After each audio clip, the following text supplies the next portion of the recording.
प्रधानमंत्री नरेंद्र मोदीन साबार राज्याच्या मुख्यमंत्र्यांसयत घेतिल्ल्या ऑनलायन बसकेन कोरोना महामारीचो नियाळ ह्या विशया वांगडा तेंगशेक पाविल्ले पेट्रोलाचे दर हो एक विशय आशिल्लो।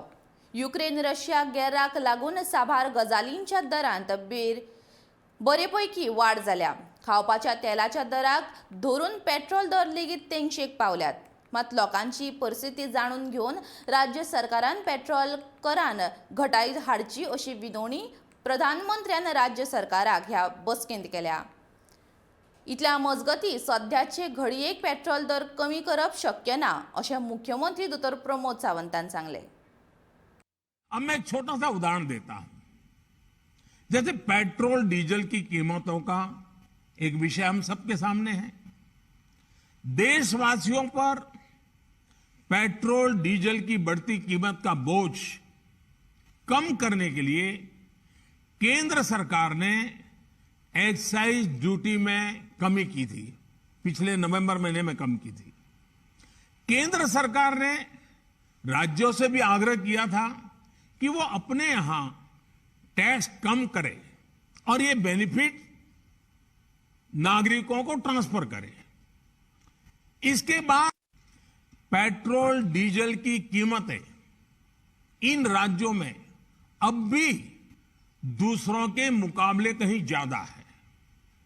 ये एक तरह से इन राज्यों के लोगों के साथ अन्याय तो है ही, साथ ही पड़ोसी राज्यों को भी नुकसान पहुंचाता है। स्वाभाविक है कि जो राज्य टैक्स में कटौती करते हैं उन्हें राजस्व की हानि होती है। जैसे अगर कर्नाटका ने टैक्स में कटौती नहीं की होती तो उसे इन 6 महीनों में 5,000 करोड़ रुपए से ज्यादा का राजस्व मिलता। गुजरात ने भी टैक्स कम नहीं किया होता तो उसे भी 3,500-4 हजार करोड़ रुपए से ज्यादा का राजस्व और मिलता। लेकिन ऐसे कुछ राज्यों ने अपने नागरिकों की भलाई के लिए, अपने नागरिकों को तकलीफ न हो इसलिए अपने वेट में, टैक्स में कमी की पॉजिटिव कदम उठाए। वहीं गुजरात और कर्नाटक के पड़ोसी राज्यों ने टैक्स में कमी न करके इन 6 महीनों में 3,500 करोड़ रुपए से लेकर के 5-5.5 हजार करोड़ रुपए तक अतिरिक्त राजस्व कमा लिया।